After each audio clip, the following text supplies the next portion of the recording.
All right, I took that speedometer apart and cleaned it out. Basically, the last time it was doing the little bouncy stuff.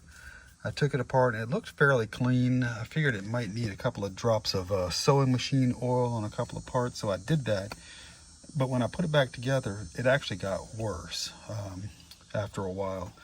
So I took it apart again, and it was, you know, the oil that I had put in there on the gears was kind of dirty. So I ended up blowing that whole thing out and cleaning it with some electronics parts cleaner to get those gears clean.